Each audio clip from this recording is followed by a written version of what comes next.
नमस्कार, मी श्वेता अंकले. Tarun Bharat news bulletin मध्ये आपल्या सर्वांचे स्वागत. आता पाहूया ठळक घडामोडी. मराठा नेते मनोज जरांगे पाटील यांच्या उपोषणाला आज मंगळवारी मोठा विजय मिळाला आहे.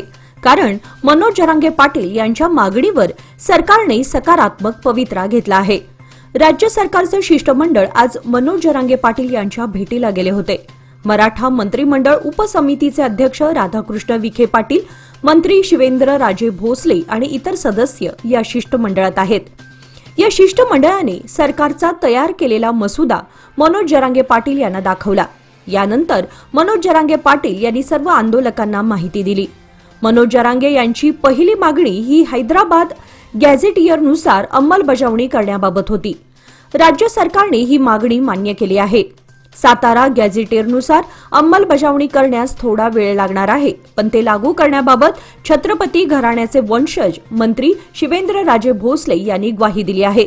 तसेच मराठा आंदोलकांवरील गुन्हे मागे घेण्याबाबतही सरकारने सकारात्मक प्रतिसाद दिलाय.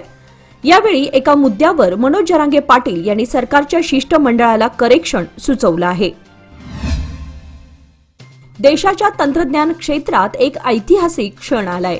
देशामध्ये तयार झालेली पहिली सेमी कंडक्टर चिप विक्रम 32 बीट प्रोसेसर पंतप्रधान नरेंद्र मोदी यांना भेट म्हणून देण्यात आली. केंद्रीय माहिती तंत्रज्ञान मंत्री अश्विनी वैष्णव यांनी दिल्लीमध्ये सेमिकॉन इंडिया 2025च्या उद्घाटन प्रसंगी ही महत्त्वपूर्ण चिप पंतप्रधानांना सुपूर्द केली. यावेळी बोलताना रेल्वे, माहिती आणि प्रसारण, इलेक्ट्रॉनिक्स आणि माहिती तंत्रज्ञान मंत्री वैष्णव म्हणाले की काही वर्षांपूर्वी पंतप्रधानांच्या दूरदृष्टीमुळे इंडिया सेमीकंडक्टर मिशन सुरू झालं.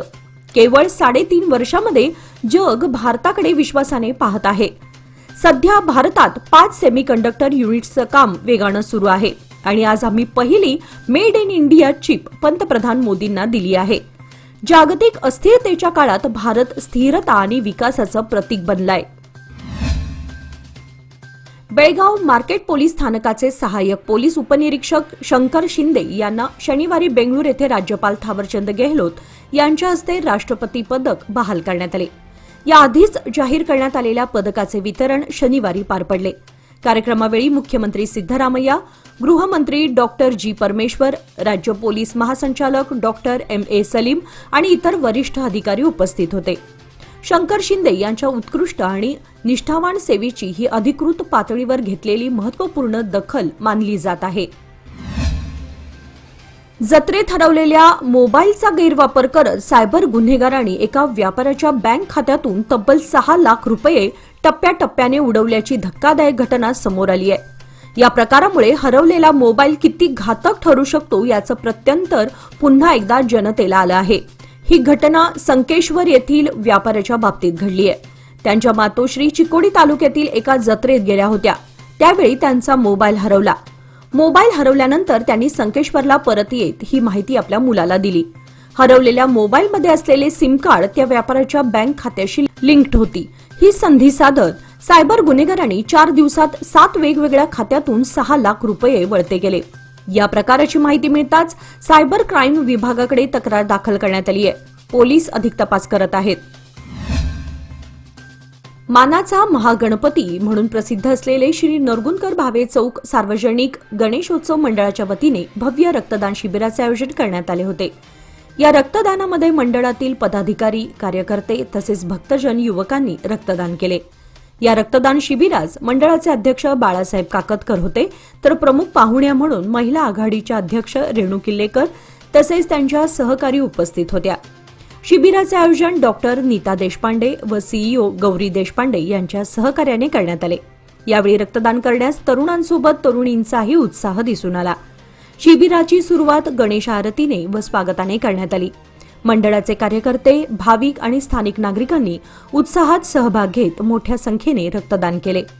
मंडळाच्या वतीने सांगण्यात आले की गणेशोत्सव काळामध्ये सामाजिक जाणीव ठेवून आरोग्यदायी उपक्रम राबवणे हा उद्देश आहे. भविष्यातही असे उपक्रम सातत्याने राबवले जातील असे अध्यक्ष बाळासाहेब काकतकर यांनी सांगितले. गांधीनगर येथील राष्ट्रीय महामार्गालगत कृषी जमिनीचा जमीन वापर बदल करून उभारण्यात आलेला जय किसान खासगी भाजी मार्केटवर मोठी कारवाई झाली आहे. बेळगाव नगर विकास प्राधिकरण म्हणजेच बुडा यांनी दिलेला जमीन वापर बदलाचा आदेश रद्द केल्यानंतर बाजार समितीने या निर्णयाविरोधात उच्च न्यायालयात स्थगिती मागितली होती. मात्र मंगळवारी न्यायालयाने हा अर्ज फेटाळून लावला. ही एपीएमसी भाजी मार्केटला मोठी दिलासादायक बाब मानली जाते. 2013 मध्ये सुरू झालेला बेळगाव एपीएमसी हा राज्यातील दुसऱ्या क्रमांकाचा मोठा बाजार होता. पण केंद्र सरकारच्या मसुद्यानंतर खासगी मार्केट उभारणीस मुभा मिळाल्यानं एपीएमसीमधील व्यवहार ठप्प झाले होते. या निर्णयामुळे पुन्हा एकदा एपीएमसी बाजारपेठेला चालना मिळण्याची शक्यता आहे. राज्य प्रशासन सुधारणा आयोगाचे अध्यक्ष व आमदार आर.व्ही. देशपांडे यांनी काल सुपा जलाशयाला भेट देत पारंपरिक पद्धतीने काली नदीची पूजा करून बागेन अर्पण केली. माध्यमांशी बोलताना ते म्हणाले की सुपा जलाशय हा राज्यातील सर्वात मोठ्या जलाशयांपैकी एक आहे. उद्योग, जनजीवन आणि विकासासाठी हे जलाशय वरदान ठरलं आहे. माझ्या मतदारसंघात असे भव्य जलाशय असणे ही अभिमानाची बाब आहे, असे त्यांनी सांगितले.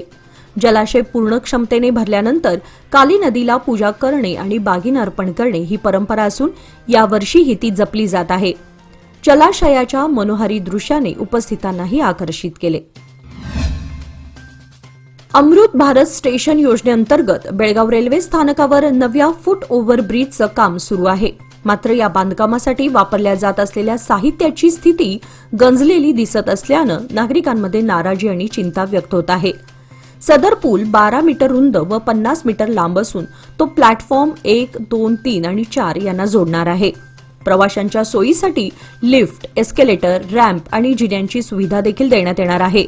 मात्र याच पुलासाठी वापरल्या जात असलेल्या लोखंडी साहित्याचा काही भाग सोशल मीडियावर व्हायरल झाला असून त्यावर गंज चढल्याचं स्पष्ट दिसत आहे. त्यामुळे नागरिकांनी सवाल उपस्थित केलाय की गंजलेलं साहित्य वापरून तयार होणाऱ्या पुलाचं आयुष्य किती असणार. रेल्वे प्रशासनाने याकडे गांभीर्याने लक्ष देऊन योग्य दर्जाचं आणि सुरक्षित साहित्यच वापरण्याची मागणी स्थानिकांनी केली आहे. लोकमान्यच्या मुदत ठेव योजना म्हणजेच सुयोग्य कालावधी सर्वोत्तम व्याजदर. आता तुमच्या गुंतवणुकीवर मिळवा 10.60% परतावा. अधिक माहितीसाठी आजच संपर्क करा 1800212450. लोकमान्य, प्रत्येक पावलावर तुमच्या सोबत. योजना फक्त सभासदांकरिता. नियम व अटी लागू. कणबर्गी येथील तलाव सुधारणा कामामुळे पुन्हा वाद निर्माण झालाय. कणबर्गी गावातील जनावरांना या तलावात जाण्यासाठी 2 ठिकाणी 30 फुटी रस्ता सोडण्यात आलाय. आता नव्या सुधारणा कामामध्ये ते रस्ते बंद करण्यात येणार आहेत. शिवाय तलावात कारंजे बसवण्यात येणार असल्याची माहिती ग्रामस्थांना मिळाली. त्यामुळे काल सोमवारी कणबर्गी ग्रामस्थांनी तलावाजवळ जाऊन आंदोलन केलं. जनावरांना जाण्यासाठी सोडलेले रस्ते बंद केले तर तीव्र आंदोलन छेडण्याचा इशाराही देण्यात आला. सोमवारी तलावात जनावरे सोडून आंदोलन करत प्रशासनाचे लक्ष वेधले. स्मार्ट सिटी योजनेतून कणबर्गी तलावाची सुधारणा करण्यात आली आहे. स्मार्ट सिटी विभागाकडून या तलावाच्या सुधारणेचं काम हाती घेतल्यावर वाद निर्माण झाला होता. मात्र आता पुन्हा तलावात कारंजे तयार करण्यात येणार असल्यानं जनावरांचा प्रवेश बंद करण्यात येणार असल्याची माहिती ग्रामस्थांना मिळाली आहे. त्यामुळे आता ग्रामस्थांकडून पुन्हा विरोध होत आहे.